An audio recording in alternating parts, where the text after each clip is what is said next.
La niebla nunca duerme en estas islas. Cubre cráteres y valles, ondeando entre los restos de una civilización que se fundió sobre sí misma. Láminas de metal colosal salpicadas como huesos de un titán olvidado. Testigos mudos de un cataclismo cuyos motivos ya nadie recuerda. Aquí reina el silencio, salvo por los gritos de los neblinos, una casta degenerada de enjambres que patrullan oleadas hambrientas, raptando viajeros para devorarlos en sus campamentos de muerte, donde los cuerpos cuelgan de postes, a la espera de ser desmembrados por los príncipes de la niebla. Nuestro protagonista despierta en medio de un charco de sangre reseca. Ya no escucha a su reina, ni sabe cuándo fue la última vez que la escuchó. Ahora escucha el crujir de huesos de sus hermanos caníbales chocando contra sus mandíbulas. Ese choque se convierte en percusión, en un tambor que marca el inicio de su despertar. Desde un rincón recóndito de su mente brota un pensamiento que retumba con más fuerza que el crujido de las mandíbulas de sus hermanos. ¿Cuánto tiempo he vagado en esta locura? ¿Dónde está la reina? ¿Por qué su voz se ha apagado? ¿Se extinguió la colmena? ¿O fui yo quien la dejó atrás? O quizá la locura siempre estuvo ahí, aguardando en silencio. Es así como empieza la historia del Neblino, un enjambre sin prole que buscará saber las causas de la caída de su colmena y, en el proceso, entenderá que es vivir por uno mismo. Corrió, no por elección, sino por una necesidad primigenia de escapar de aquel infierno. Sus piernas se movían mecánicamente, esquivando cuerpos caídos y ataques erráticos de aquellos que alguna vez llamó hermanos. No sabía hacia dónde se dirigía. Cada camino parecía igual de oscuro y peligroso. El mundo se había reducido a una sola misión: sobrevivir a sus propios hermanos. Al emerger de la niebla, sus ojos se encontraron con un mundo que nunca antes había contemplado. El verde de los pastos se extendía hasta donde alcanzaba la vista, una alfombra viva que contrastaba con la desolación de la que huía. La luz del sol, cálida y suave, acarició su piel magullada. Sintió como sus rayos penetraban cada poro, llenándolo de una sensación desconocida, casi abrumadora. Después de días sumido en la penumbra, aquella claridad era un bálsamo y a la vez una herida abierta. Pero su esperanza fue efímera. Vio a los humanos acercándose, armados y con miradas de odio. Sus voces eran gritos incomprensibles, llenos de desprecio. «¡Abominación! ¡Reencarnación de narco!», vociferaban. Quiso explicarles, hacerles entender que no buscaba hacerles daño, pero las palabras se atoraron en su garganta. Cada paso que daban hacia él aumentaba su miedo. Sentía el impulso de atacarlos, de defenderse, pero sabía que si desataba su caos interior, sería incapaz de volver a retenerlo. Se volvería como sus hermanos. Fue llevado a Renacimiento, la cárcel de máxima seguridad de la nación sagrada. Al llegar, se quedó sin aliento. Las gigantescas estatuas del Fénix se alzaban imponentes, vigilándolo con ojos de piedra. Sentía que esas figuras colosales podían ver a través de él, juzgando cada uno de sus pensamientos. La monumentalidad del lugar era abrumadora, un constante recordatorio de su insignificancia. La rutina en Renacimiento le proporcionó una extraña sensación de alivio. Despertar con los gritos de los centinelas, empuñar el pico y golpear las rocas hasta que sus manos sangraran, repetir el ciclo, día tras día. Era como regresar a la colmena. No tenía que pensar, no tenía que decidir, solo debía seguir órdenes, dejarse llevar por la monotonía. El trabajo duro le devolvió una especie de paz. Sentía que, de alguna manera, volvía a escuchar la voz de la reina, guiándolo en cada golpe contra la piedra. La fatiga física acallaba los tumultuosos pensamientos que lo atormentaban. No tenía tiempo ni energía para cuestionar quién era o qué destino le aguardaba. Simplemente existía, en un estado de semiconsciencia que lo protegía de sus propios miedos. Pero, en las horas más silenciosas de la noche, cuando el campamento se sumía en el descanso, los temores regresaban. Le preocupaba convertirse en sus hermanos, perder la cordura y sucumbir a la oscuridad que acechaba en su mente. La ausencia de la reina seguía siendo un vacío insuperable, y tener pensamientos propios lo aterrorizaba. ¿Qué significaba ser libre si la libertad traía consigo tanta incertidumbre y dolor? ¿No era mejor dejarse llevar por su rabia interior, por su locura? Sus compañeros esclavos lo temían. Sus miradas eran flechas envenenadas, susurros que lo atravesaban incluso en el bullicio del campamento. «Mira, es un neblino», murmuraban. «Dicen que en las nieblas te devoran vivo, que hay miles atrapados en Chuchoks sin poder salir. No te acerques a él, probablemente te devore mientras duermes». Un día, mientras soportaba esos cuchicheos y las miradas cargadas de desprecio, una voz clara se alzó por encima del bullicio. «¡Dejadlo en paz!», dijo con una firmeza que parecía cortar el aire. La multitud se silenció al instante. Era Kirk. Esa noche, Kirk se acercó al neblino mientras intentaba conciliar el sueño. Se sentó a su lado en silencio, como si supiera que las palabras no eran necesarias de inmediato. Después de unos minutos, habló con una media sonrisa. «No hagas caso de lo que dicen. El miedo les hace hablar sin pensar. No es personal, simplemente no saben cómo enfrentar lo que no entienden. ¿Cómo es tu nombre?» El neblino vaciló, bajó la mirada y respondió. «No tengo. Los obreros enjambres no tenemos nombre. No lo necesitamos». Kirk asintió lentamente, como si esa respuesta le doliera. «Deberías tener uno», dijo con firmeza. «El nombre no es solo un sonido, es una frontera, es lo que te separa del resto, lo que te hace responsable de ti mismo. Tener un nombre es declarar que existes por y para ti, que no eres una parte más de un enjambre, eres tú, solo tú».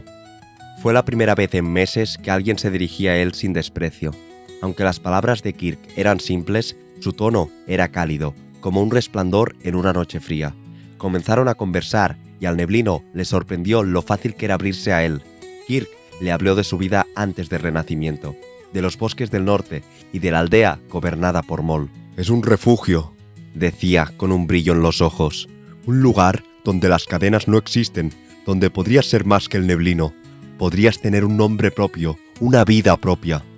Las noches siguientes se convirtieron en un ritual. Antes de dormir, el neblino le pedía que le contara más sobre esa aldea.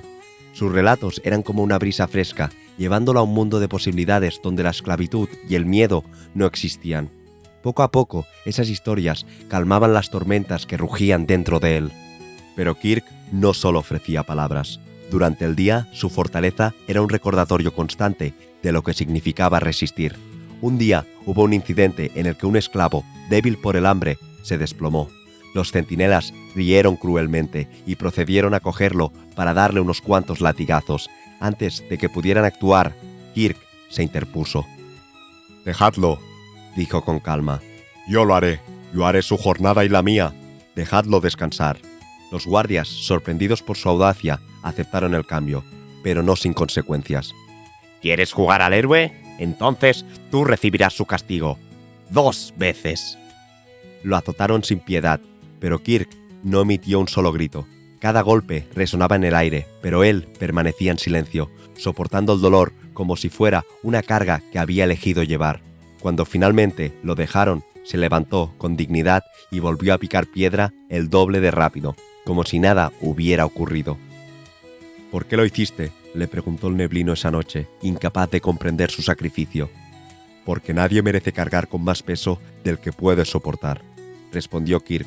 Luego lo miró fijamente.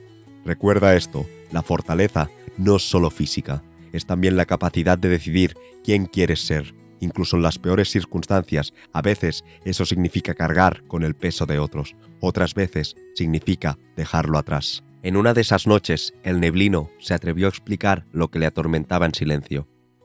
«No entiendo qué pasó con mi colmena. No eran bestias, Kirk.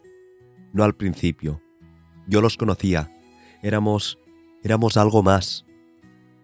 Kirk asintió lentamente, con su mirada perdida en el cielo estrellado. «Hace años», dijo en voz baja, «viajé cerca del territorio de los enjambres de la niebla. Eran distintos. No atacaban sin razón. Eran organizados, callados, incluso sabios a su manera. Algo les pasó. Algo o alguien los rompió». El neblino bajó la mirada y su voz tembló al hablar. «A veces siento que estoy cerca de perderme también. Hay momentos en que noto cómo se agrieta mi mente, como si algo oscuro, algo primitivo quisiera salir. Tengo miedo, Kirk. Miedo de convertirme en lo mismo que ellos. Miedo de no poder detenerme si ese momento llega. Miedo de no saber lo que pasó». Kirk se quedó en silencio un instante. Luego colocó una mano firme sobre su hombro y dijo: «Eso que sientes no es debilidad, es responsabilidad, es conciencia. Ser libre no es hacer lo que uno quiere, es hacerse cargo de lo que uno es. Y tú, Neblino, eres más que tu instinto. Eres el único que puede decidir si esa oscuridad te define o no». Se giró hacia el fuego moribundo y con voz grave añadió: «La verdadera libertad no es romper cadenas, es entender y respetar las cadenas de los demás. La libertad que se impone es solo otra forma de esclavitud, pero si aprendes a reconocer tus límites y los ajenos, entonces podrás caminar en equilibrio». Kirk hizo una pausa y lo miró de reojo. «A partir de mañana te enseñaré Kenpo y el arte del sigilo, no solo para que sepas defenderte, sino para que aprendas a estar en control de ti mismo. El cuerpo es un reflejo de la mente. Si logras que uno obedezca, el otro lo seguirá». Durante semanas, Kirk entrenó al Neblino en el arte del Kenpo y el sigilo. Movimientos precisos, respiración controlada, aprendió a caminar sin ser visto y a convertir a su cuerpo en su primera y última arma. Pero no entrenaban por deporte, entrenaban para huir de renacimiento. Una noche, sentados entre las sombras del barracón, Kirk desplegó en la tierra un plano improvisado del campamento. «El 7º día de la semana de Aukran, ese día huiremos». El Neblino lo miraba con los ojos encendidos por algo nuevo. No era solo esperanza, era hambre de propósito. Trazaron rutas, contaron pasos, vigilaron turnos. Cada error podría costarles la vida. Cada detalle era vital. Pero entonces, algo cambió durante esa semana. Uno de los esclavos desapareció. Otro fue ejecutado sin explicación. Los rumores crecían. Alguien hablaba, alguien sospechaba. Las rondas aumentaron, las miradas se hicieron más largas, los latigazos más frecuentes. Y entonces llegó el día. Kirk y el Neblino se movieron como espectros. Liberaron sus grilletes y se deslizaron por las sombras de las estatuas del Fénix. El corazón golpeaba más fuerte que los tambores. Estaban a solo unos pasos de huir de la mayor cárcel que había visto Kenshi. A un solo paso de la libertad. «Estamos cerca», susurró Kirk. «Solo un poco más». Entonces una voz cortó el aire como una cuchilla. ¿De verdad pensabais que el ojo de Aukran nos vería? Un paladín sagrado apareció entre las sombras, seguido de 6 centinelas. Kirk se giró sin dudar. El Neblino se quedó helado. «¡Corre!», ordenó Kirk. «No, contigo», «¡Corre!», insistió, colocándose entre él y los enemigos. «Este es tu momento». El Neblino temblaba, no podía moverse. «Nunca te han dado un nombre», le dijo Kirk sin mirar atrás. «Entonces, llévate el mío. Prométeme que descubrirás qué ocurrió con tu colmena, que no dejarás que el miedo ni la locura borre quién eres. Algo o alguien los corrompió. Averigua qué fue, y cuando lo sepas, decide tú mismo. Libéralos o libérate. Llévate mi nombre tan lejos como puedas. Haz que se escuche en los bares del fin del mundo, en las calles abarrotadas de Tiburrón y en los talleres más prestigiosos de Katun. Haz que ese nombre signifique algo. Hazlo libre. Hazlo tuyo. Hazlo el enjambre más libre de Kenshi». Kirk se lanzó contra los centinelas. Puños como relámpagos, patadas certeras, una danza letal de fuego y voluntad. Derribó el primero, luego al segundo. El tercero cayó con un grito ahogado.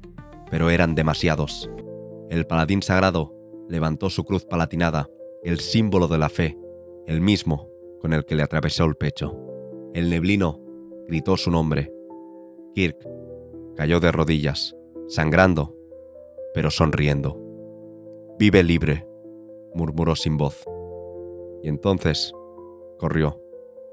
No como un esclavo, no como un enjambre, sino como Kirk. El nuevo Kirk. Kirk, el original, cayó con una sonrisa, como el último pétalo que se desprende del cerezo antes del invierno. Pero en su caída no hubo final, sino semilla, porque cuando un hombre muere con honor, renace en otro con destino. Y así, mientras su sangre se fundía con la tierra, el enjambre sin reina dio su primer paso, como hombre. No huyó, despertó. Corría sin rumbo, sus pies golpeaban la tierra sin dirección, y cada zancada era una negación del dolor. No miraba atrás, tal vez porque mirar era aceptar que Kirk ya no estaba, que la voz que lo había guiado había sido apagada. Tal vez correr era su única forma de no quebrarse. Allí, donde aún humeaban los ecos del combate, el paladín sagrado Artak, el mismo que había clavado su cruz palatinada en el pecho de Kirk, alzaba la vista hacia el horizonte. Nadie escapa del juicio de Okran. Escupió con la voz cargada de orgullo. Preparad víveres. Tenemos una encarnación de narco que cazar. El sol empezó a subir, quemando el rocío de la madrugada.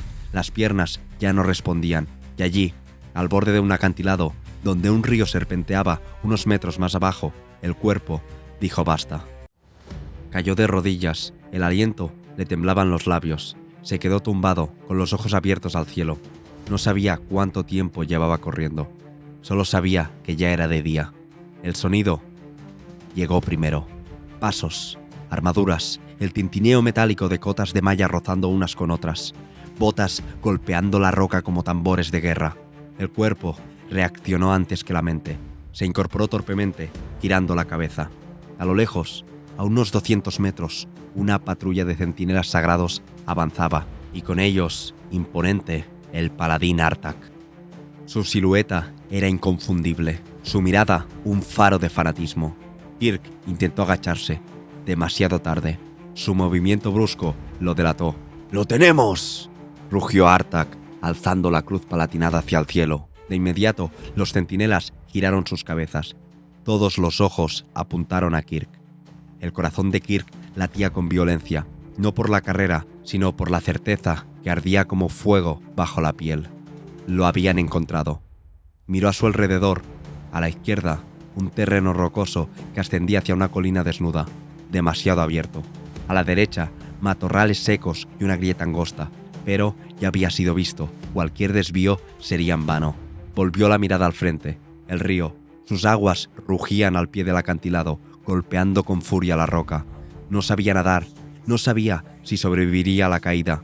No sabía si el fondo era piedra o barro. Pero lo que sí sabía era esto.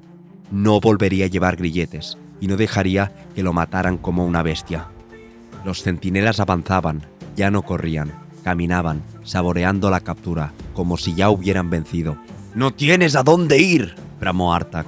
¡Ríndete! Recibirás una muerte limpia. Okran lo exige. Y tú, ya has deshonrado bastante su paciencia. Kirk no respondió. Solo miró al agua, miró al cielo, y en su mente, la voz de su amigo y maestro sonó. «Lánzate». Sin más, empezó a correr hacia el acantilado. Los centinelas gritaron algo. Artak avanzó rápido, y Kirk saltó.